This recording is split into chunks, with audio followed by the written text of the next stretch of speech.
Good morning from Panhandle Outdoors with Winston Chester. Panhandle Outdoors, your source for fishing, hunting, and information for folks who enjoy the great outdoors. Now sit back, relax. It's Panhandle Outdoors. Good morning, folks. Welcome to Panhandle Outdoors. I'm Winston Chester. Glad to hear this Friday morning. We have a great show lined up with a special guest here. But first, our weather brought to us by Haney Technical Center at the corner of Baldwin Road and Highway 77. It's going to be hot. It has been really, I'd say it should be really hot all week and this weekend. We're looking at like 96 today and a low of 79. Water temperature is staying at 81 degrees, so that's interesting. It's so hot in the air temperature.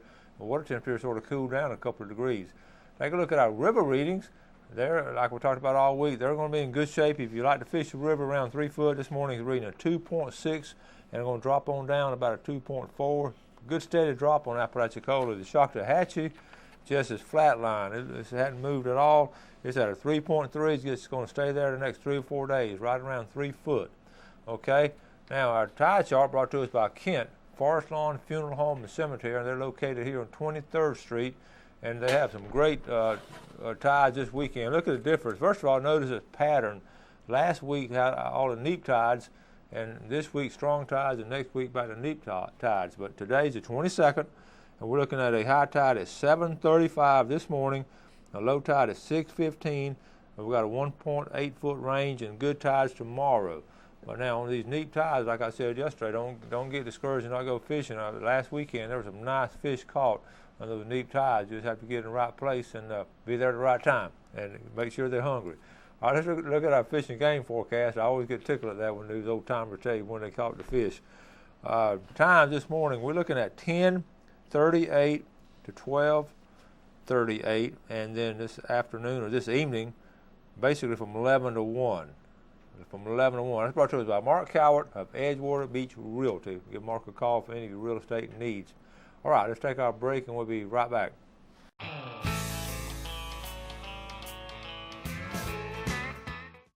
Welcome back, and good morning, Brad Stevens. Good morning, Coach. How are you? Oh, I'm doing great, buddy. We're sitting here talking, and Brad just brought us, it looks like Christmas already.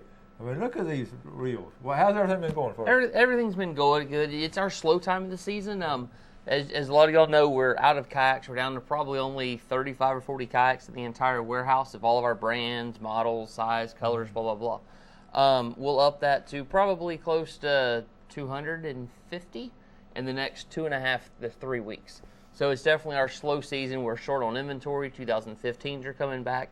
And historically, the week before and the week after school starts, we are dead, which goes to show what good parents we have in Bay County, that they're taking those last little bit of time, to make sure their kids are prepared to go back to school. We're going to miss seeing those kids on a daily basis in the store. I was asking Brad before we came on the air, I was asking about most of your business come from tourists or from locals, and he had a great answer. Most of them are local. Yeah, the way we describe, the easiest analogy to put that into place for people is Sunjammers is a cake. I know it's early in the morning, but follow me here. It's a cake. And the cake part of it is our locals, which is our business. The tourists are the icing. Everybody loves the icing, but let's face it, you're not going to die if you don't get icing on your cake. That's good analogy. So that's kind of how we built our business. Most thanks to y'all. Just to y'all, word of mouth. Just people seeing us here, then talking about it. Just our reputation. We've been blessed with a good reputation here. So we're going to keep shrugging along into 2015, and we may have some tricks up our sleeve for y'all. All right. What an honor it is to have that much local business, and with business you started and all. That's cool. Yeah, every advertising agent that comes in the store, they try to market me tourist stuff. They're like, "You're on the beach. It's tourist." I'm like, "Sorry, learn me a little bit more and walk back in the door." So, all right. So what we got? This is it's the Helios reel. It's been out a year or so probably. Company called Okuma that I think everybody's heard of. These are braid-ready spools. I know you can't see a black band on a black thing, but there's you can tie braid directly to the spool. It has a cool carbon fiber look to the entire reel. This is just it's a good price reel. It aesthetically looks really, really good. This is their 35, which is about that 2,500 to 3,000 size. They do size their reels kind of weird, if I do say so myself. But it's just lightweight. It's really smooth. It is. The reel that I'm really excited about for this year, it's not a new reel for Daiwa, but it's a total rework. So essentially, it's a brand new reel. This here, it's the Ballistic EX series. This has what they call mag seal in it. This reel, water cannot penetrate inside of the guts of this reel because it's what they call mag seal. It's some sort of magnetic oil, and you're just going to have to Google it to figure out all the particulars. I'm a St. Andrews boy. I can't keep up with all their science. Yeah, but that is so important, almost waterproof like that, and because especially surf fishing, having something like that is just critical. Yep, they took one of these reels in testing and buried it, I believe it was around the Tampa, Sarasota area, in the surf for a couple days. They tied a string to it so they could find it. They went back, undug it, dipped it in salt water, and went fishing. You know, I personally, I have not fished one yet.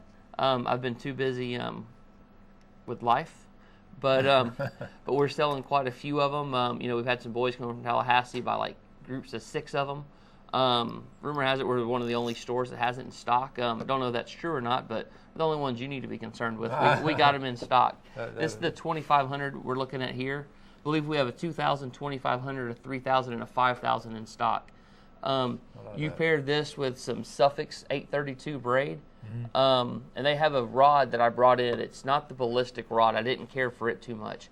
It's called a Tatula, Tatuliu, or can't spell. I went to public schools, and but they have a rod that is just so light and so sensitive to pair with this reel with that Suffix 832 braid, and you're going to get more bites. You're going to have more sensitivity than you ever thought. And these reels are light. They're very lightweight. The Helios is a little lighter than the ballistic, but it's not as bulletproof, if you will. Cool. That's 2 nice reels right there. What's nice about this one, let's see if I can find the stat real quick. Everybody's always concerned with max drag on it. This 2500 has 15.4 pounds of drag. That is huge for a little bitty tight spinning reel. Yeah. You know, this is essentially a speckled trout reel that has 15 pounds of drag. Yeah, that's cool. Cool. All right. I want to take it while we're setting up for the next one. Let's take a quick break. We'll get set up and be right back.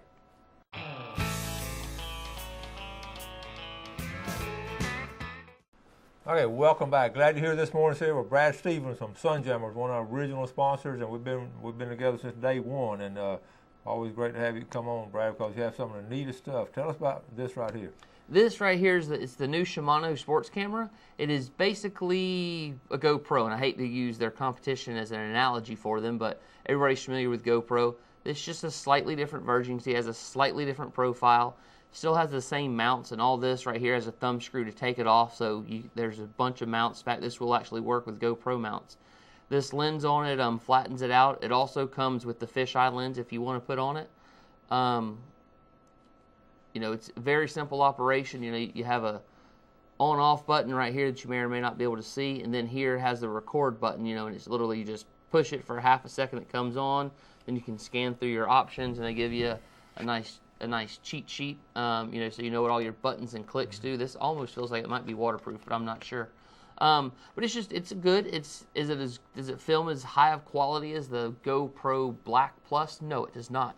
Does anybody really need that good of quality for 90% of what all of us use the video cameras for? No, we don't. This is, you know, technically full broadcast quality here.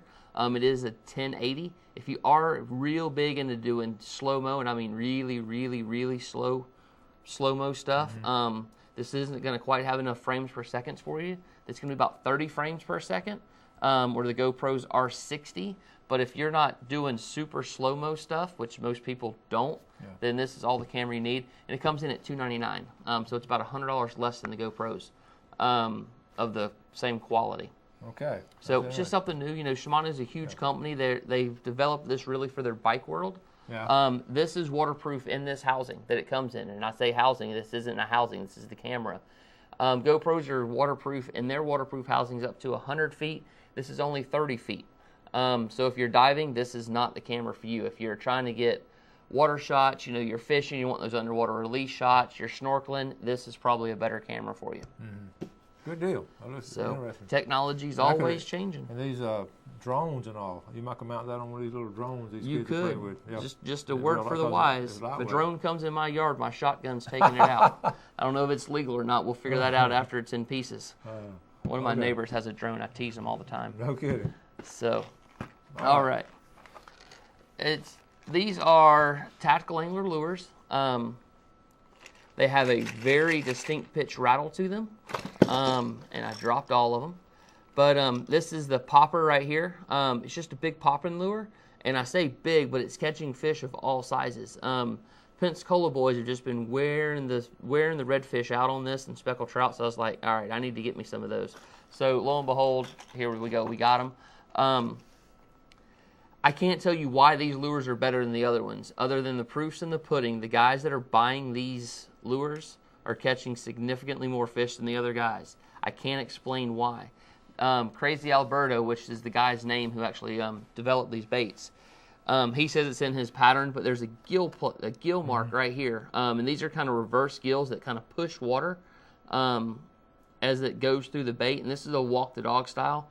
But it actually pushes the water and sends the vibrations out in front of the bait, where a lot of your other baits, so the fish told me, sends the vibrations out behind them when they go through the water. So they're having to track that down. Where this, they can actually look and tell it's coming for them. There you go.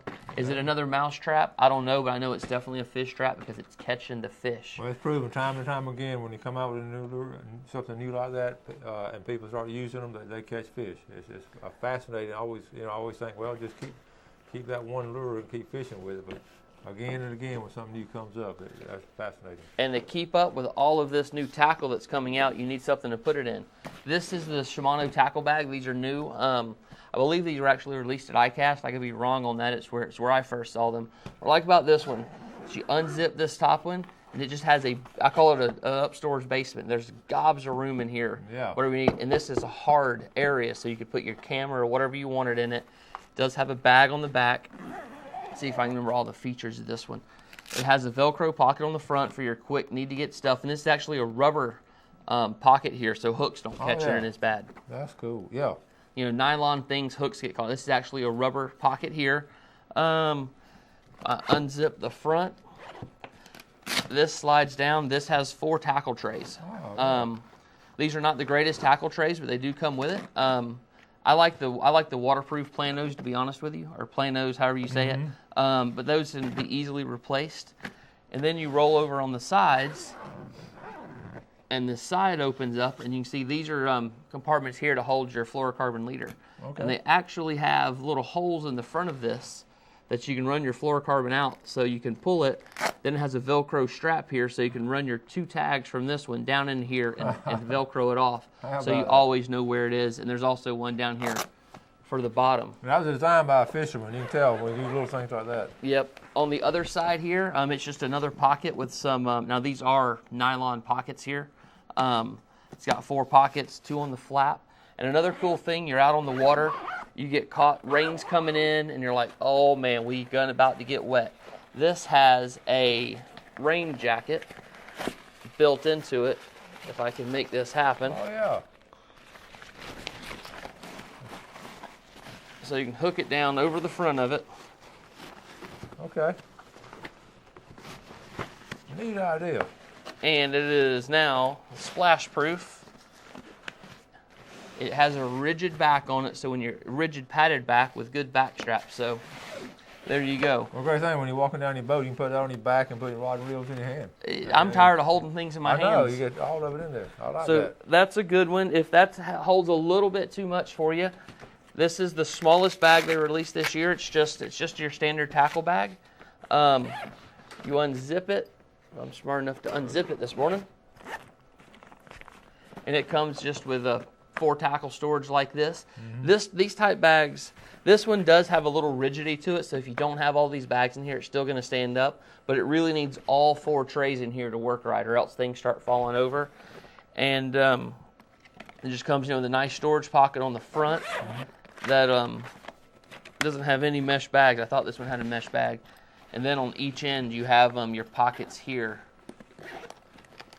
as well on each end. So this is a good little tackle bag, but my favorite is definitely the backpack. My problem is I've got where I fish with such a limited amount of tackle when I go fishing. Yeah. I don't need that much space, so I've requested a smaller backpack. And for you bass guys, they have a step down from that backpack. but instead of tackle trays, they have the Ziploc bags on a binder in there for putting all your soft plastics. Okay. Most of my customers don't care for transferring their soft plastics into another bag, but I hear the bass guys just absolutely eat those alive. Yeah. Yeah, you got those in too? We do not have the smaller bags. We can get them if you want one. I can definitely get you one. But this bag right here is really the golden goose. All right, this is a great selection of just all kind of things too. And you got birthdays coming up and all of you just want to buy one by yourself. I mean, that's some really neat stuff. Or buy your teacher a back to school present. I mean, who said what? They don't need any more staplers and rolls of tape. I promise you, what they need is a ballistic reel. Exactly. I know if some of my students are watching, which I know they are, y'all pay attention. You don't take them to be math teacher. Take them to be out the way teacher. Okay, we gotta do some drawing, Brad. Make some people happy this morning. We got all your stuff now? I think that's all of it. If not, I'll come back next week. Okay. All right, now we're going to draw for a $20 gift certificate first and then a big red snapper second from Tarpon Dock Seafood. All right, Brad, you get to do the honors. Nobody's ever given up their red snapper for me, by the way, even though I draw their name. Jim Mabry on the $20. You can write that on there, Brad. $20. We're in August of 2014. It's hard to believe it's almost September. All right, next about another 10 days or so. This is a snapper. This is a big red snapper. Denver Dolphin won the red snapper. That's his second win, so he's finished. All these folks right here have won twice this year already. So we're gonna. All right, those two right there. Okay. All right, we're gonna set up for our famous Friday fishing forecast. Take a minute to do that, and then we'll be right back and talk about where the fish gonna be biting this weekend. Okay.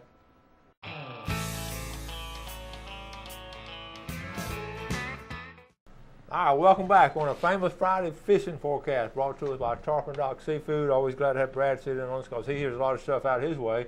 We'll combine it from all the reports I get, and we come up with a good report. We'll start at Mexico Beach. Captain Mitch Coleman has really done some good fishing this week. Now, first of all, it's been hot. We're in the dog days and all. It's just been so hot. A lot of the hardcore people going fishing. The people on the fringe, they're just waiting for the weather and all. But we are in good shape at Mexico Beach. What Mitch is talking about, Florida Days Adventures. The water is 87 degrees down there. That's warmer than it is here. That's hot. That's the hottest it's been all year. And so the fish, like we talked about last week, they've moved into deeper water. They want to get cool like we do. Mm-hmm. And they're being caught around the buoy line and around the local reefs and deep running plugs. So you want those stretch 30s and all, you got to get down there. But the king bite has been really strong down there. The water's clear. The fishing produced, and they caught a few pompano in the surf and a bunch of sand sharks. Sand sharks this time of year are active. Yep. Are there. And the flounder, they've caught some flounder in 45 to 60 foot of water out around that rubble there. Okay, now let's go to West Bay. Brad, we're going to go over here to West Bay and up your way. What have you been hearing around with your folks? Same thing. The trout bite's really good early in the morning, not so much late in the afternoon because it's not cooling off and it's just staying hot. We got a little cool in the morning, but it's definitely the deeper holes. Your top water bites, those tactical angler crossovers early in the morning are working great. You're going to want to really switch to some soft plastic or something on the bottom in those deeper holes, the fish in the sand pockets in the middle of the grass flats. You just got to hunt them. Those fish are there. They're not real active right now because they are hot and they are tired. And we've talked to people all this whole month about, find these deep holes and all, and they speckled trout are concentrated in these deep holes and all. The dock fishing has been pretty decent in the afternoon up around North Bay, up around those docks there. I've got a couple of reports there. And it's a good time of year, late afternoon, to do some dock fishing. It's nice and cool and all. Yep. And now let's go on down here at the bridge fishing. Are you getting some of your kayakers still bridge fishing for redfish? Or have you heard anything lately? Yeah, not as plentiful as it was, but those big reds are there all the time. Right. Okay. And now out by the pass, the big thing, king mackerel. Yes. The kings. A lot of folks are catching kings right outside the pass. They're not really big now, but there are a lot of kings out there. There are. And how about y'all? Your dad done in grouper fishing? Have y'all done anything offshore grouper fishing? Or nope, not yet. We're supposed to go today actually, but we haven't had a chance to go. Every time we go, honestly, we get so frustrated. Trying to catch grouper. Trying to keep them pesky red snapper off. You get frustrated. I know, and it's so frustrating, especially when you catch one of those big red groupers and then you have to let it go. And Big red snapper. I mean, snapper, and it starts floating off like that. It's really frustrating. We'd caught some big red grouper on our last trip, and we were able to keep those. Okay, East Bay, about the same thing. East Bay, the grass flats over there are doing fairly well with the guys that's going. I got some good reports from 2 fishermen over there, and they did okay this week. So now let's go down to St. Joe Bay. The big thing at St. Joe Bay, of course, would be the scalloping, and it's, again, I got a report this week. It's still slow down there. Not a lot of folks getting a lot of scallop this season. There's been spots where people have gotten them for temporary. And last week I was real optimistic about it, but then this week I became a little less encouraged because of the reports I've gotten. But the fishing down there, Blair Morgan, I talked to him Wednesday morning on the phone. He was talking about the tarpon. The first thing he said, Winston said, the tarpon are all over the place, around the beach and all, and nobody's fishing for them. Nobody's fishing for them. And they're just jumping out of water. I mean, he said he could almost fish from the beach right there. He said they're like 50 yards out, just jumping up and then putting on a great display. And right there, all along the beach there. Okay. Now, if you're going to fish now, Indian Pass. Again, we'll talk about it on occasion. Indian Pass right here, if you want to just walk up there and just fish off the sand, it's a great place to fish. Right there, okay, right, let me see. I've done a lot of video from here, Maul, and you catch some fish all out in here, and it's some really good fishing there. So anyway, the best thing to do, make sure you just go fishing. And the reports from Carabel, good river fishing down there in the river for speckled trout and redfish. I haven't heard anything on Choctaw Bay or the Intercoastal. Have you heard anything on that? No, I sure haven't. Yeah. I think they're catching some big black drum in Intercoastal, like always. But Okay, well, we're going to start wrapping things up. And if you go online, you get your fishing times here. And then also the report will be online, too, on Panhandle Outdoors. And as always, I want to thank Brad for coming on the show. I appreciate you having me. All right, buddy. Appreciate it. You have a good weekend. Have a good fishing trip. You All right, folks, y'all have a great weekend. Always be sure and do something good for your fellow man. Have a great day. Do something outdoors, and God bless. Thanks for joining us for Panhandle Outdoors with Winston Chester. Panhandle Outdoors features hunting, fishing, and other activities and information to help you enjoy the great outdoors. Join us next time for Panhandle Outdoors.